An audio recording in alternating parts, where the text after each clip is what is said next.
I used to have an assistant named Kelly. She wasn't just good at her job, she was extraordinary.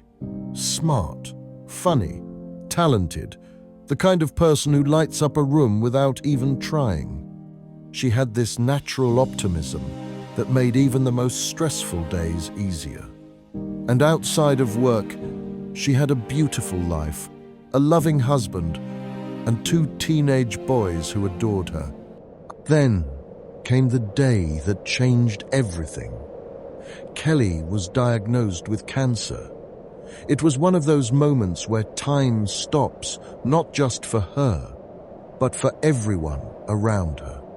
I watched her take the news with more courage than I think I could ever muster. She went through months of chemo, lost her hair, endured the sickness, the exhaustion. But after 4 long months, the doctors told her she was cancer-free. And somehow, she came back to work with that same radiant energy as before. She was even laughing again. But life wasn't done testing her. Just 8 months later, her husband was diagnosed with a vicious form of cancer. It was cruel, like the universe had decided that one family should carry more pain than anyone deserves. She became his caretaker, all while working, all while keeping that same warmth in her voice when she'd call me. But I could tell it was wearing her down. And then, the worst blow yet.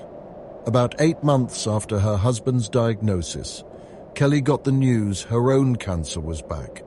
This time, it had spread everywhere. It was incurable. I still believe her first oncologist missed something. Maybe when he declared her cancer-free, it wasn't truly gone. Maybe that mistake gave it the time it needed to spread silently. She never said that she was too kind to blame anyone, but I could feel the weight of it in her voice. The day she told me about the return of her cancer, she was also calling to tell me that her sister had died of a heart attack. 2 life-shattering blows in one day. I remember just sitting there, not even knowing what to say, feeling completely powerless. And yet, despite all of this, she kept showing up. She'd drive to the office before chemo and radiation treatments just to take care of things for me.